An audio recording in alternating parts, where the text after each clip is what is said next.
here. My name is Fangwei and my colleague Janet is over there, taking a picture of myself.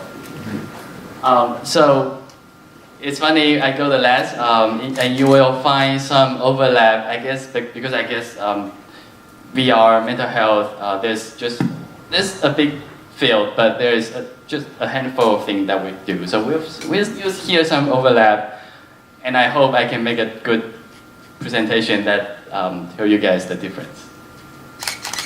Okay, and a little bit of myself. I studied psychology in college, and then I came to the US. I was born in Taiwan. I came to the US. I studied in Carnegie Mellon for computer science. I followed the step of Professor Randy Pausch. I don't know, you may know him from opera, and he's also the author of the last lecture. So his philosophy in VR, his philosophy in human and computer interaction affects my philosophy to this field too. But when I graduate, I actually didn't go to VR because there's no market. I go to DreamWorks and become the visual effects lead. I actually lead in my 9 years in DreamWorks. I lead 8 AAA movies, and they are very popular ones. You may probably see some of them, like Shrek, Madagascar, How to Train Your Dragon. But that's to a point that I feel very successful in my job, but feel like something in my life is missing. As Randy Pausch told us, that we want to take what we learn and try to help people. So when I see the virtual reality start to on the horizon, I realize I can combine everything I learned in my life, my psychology background, my computer science background, and my knowledge in virtual reality into something that can help change people's life. So our product is called WiseMind. It's a platform for immersive psychiatric treatment. And to date, we know we can treat chronic pain. You see some overlap here. Chronic pain, depression, anxiety. And most of all, we actually want to focus a lot more on the fitness and wellness for everyday consumers. And as all of us talk about, but I put a big slide here because it is important. 1 in 5 people experience mental illness in a given year. That's a lot of people. And we spend $200 billion a year just in the US to treat this disease. And it's actually the most expensive medical bill and the fastest growing one. But people still getting worse and worse. And that's, we think, because we think there's a problem in the traditional psychotherapy. Traditionally, a patient go to see the doctor, but psychotherapy is very time consuming. So the treatment takes a long time, and the waiting list is very long. In average, national average is 1.5 months. So imagine you have something very urgent, but you have to wait for 1.5 months until you can see a doctor and really talk about your symptoms. So that, as a result, good quality service, a good validated treatment is not accessible to most of the patients. And we know there is some self-help books in the bookstore. You can just you can buy it and do it at home. But to be honest, frankly speaking, no one likes to do homework. So it leads to very low engagement to these books. And actually, most of the books over the counter is not even verified or validated by a therapist. So as a result, as I say, most people who is in need is not properly treated. So we want WiseMind to become the one-stop shop for an immersive treatment platform. The way we imagine this to work is we have it installed in the clinic, and patient can have it at home to install in their own personal computer, on their phone, whichever that has VR enabled. So within our platform, the patient goes to the doctor, but the doctor spend very little time, just do a quick check-in, do data collection, and then the doctor put the patient into a tailored immersive treatment, a self-run program that lasts for 30 minutes to do a treatment in the clinic. And when the patient go home, because both sides has the same platform, so the patient can continue the treatment at their home. So instead of doing the treatment every month, now the patient or ourselves, we can do the treatment every day, on daily basis. And that's the way a psycho treatment should be, and that's the frequency that a cycle treatment should be. And also on top of that, they can get, of course, support from our online community. People with the same condition, they can share each other's thought and share their experience. So that's how we want to change the psychotherapy industry. So we are founded, we actually probably the oldest company here. We founded in 2015.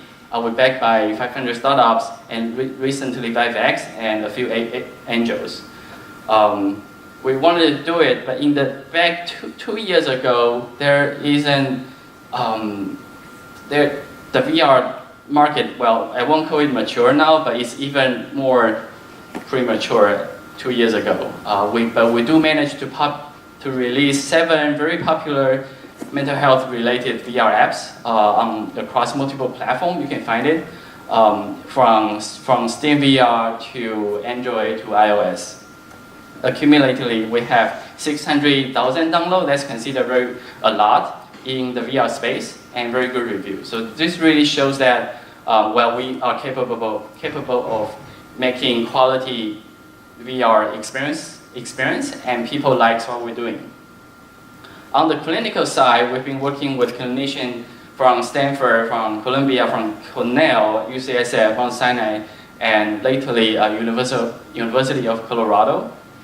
So we're treating hundreds of patients without patent-pending technology, and it's heavily tested by a lot of therapists, and including researchers in NIH and FDA.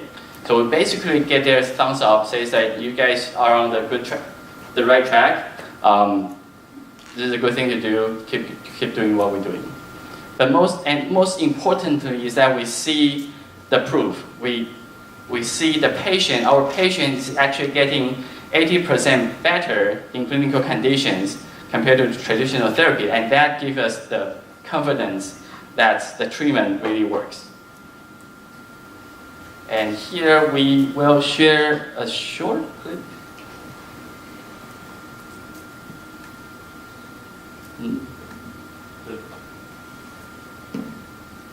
Oh, you opened the PDF version, right? Oh, did I? PDFs don't play videos. That one, this one. So we're going to share a clip of our product in Stanford featured on NBC News.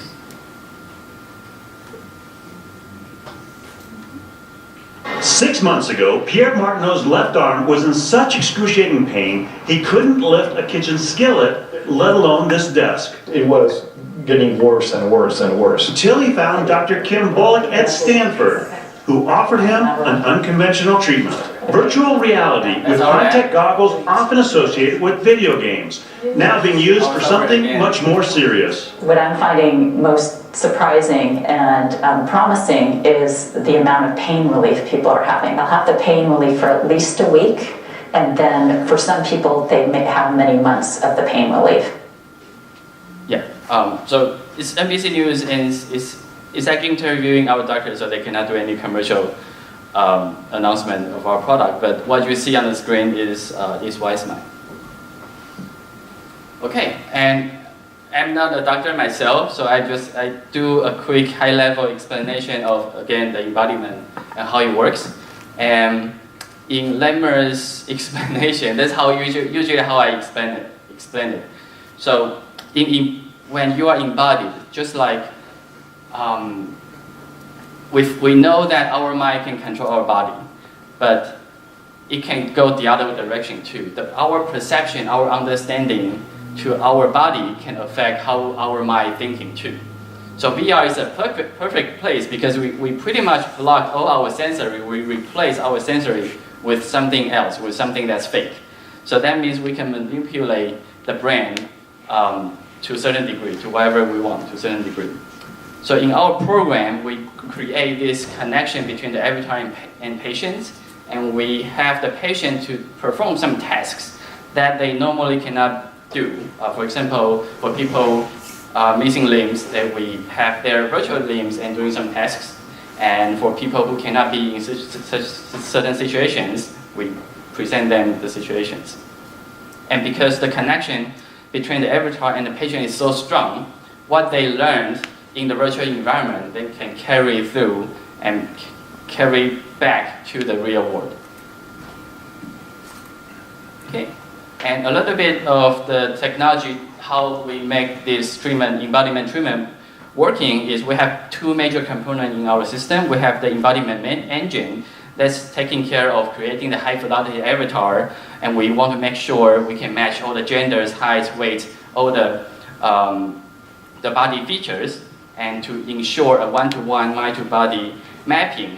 And using that as a starting point, we can change body mapping in any configurations, left hand to right hand, and hand to your feet. So that's the embodiment part. And as for the treatment part, we use an engine we developed over these 2 years. We call that story engine. It's a little different from Limbix 360 video because the background I come from, we make CG computer-generated characters. And we want to keep that, and we want to show more interactive contents on top of 360 video. So we use a script called story script, pretty much a script that the therapist can describe the scene, and we can also take 360 background. We can take 3D scan objects for the therapist to create the scene they want. They can design an interactive treatment scene for their patients. Okay. So here is an example, and we have all these demos back there, but we still show a video here. So this is actually you seeing me. I'm moving my right hand, but in VR, I'm actually seeing my left hand turning. So I continue to use this configuration to perform tasks, like turning my wrist and picking up stones. And we also make sure the haptics feels very believable. So when you pick up stone, we cannot simulate weight yet, but when your object touching the other object, you feel the haptic, but not on the arm that you're performing the task. It's actually the side that you have problem with. Okay. Another example, so that's using our story engine. In this case, the therapist can record some procedures for physical therapy, and the patient follow along. And what's noted here is not obvious, but the patient is moving her right hand, but what's performing the task is the virtual left hand.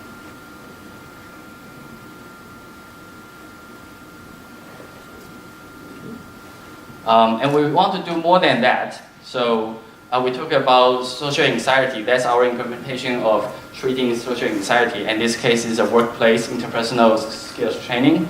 So again, with the story engine, we can create lifelike scenes, and the patients in this workplace talking about. So in this case, the coworker is actually giving you a hard time, and this is training a skill that how you should respond when you have a hard time in workplace.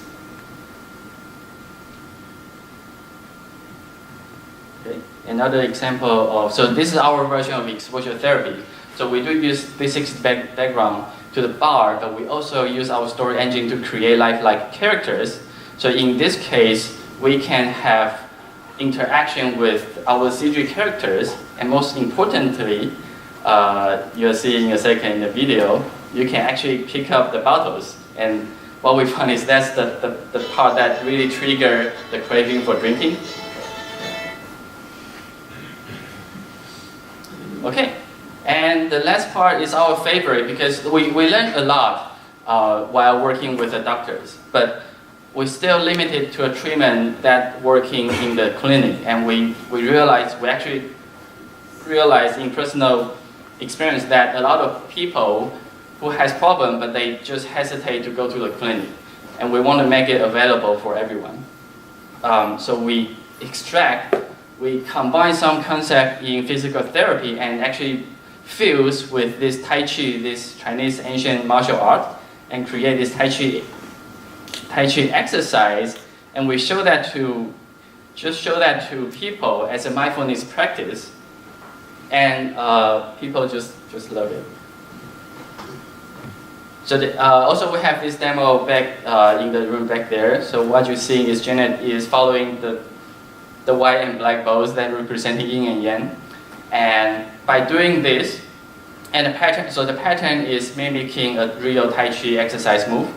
And by doing this, because you pay attention to your body, as opposed to pay attention, like get distraction by your environment. You refocus on your body and you're less likely get distracted.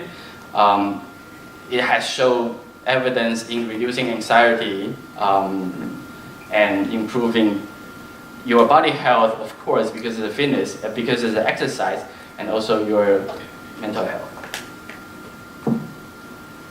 And so you also, like, we take this to many trade shows, and you can see people, they can do it right away. It needs very little learning curves, and people start to feel like they're doing Tai Chi. And this kind of exercise is what we want to promote on the consumer side, that people can really do every day, and it's actually improving your mental health. So in some way we want to educate the consumer that a psychotherapy doesn't have to be boring. It can be a lot of fun too.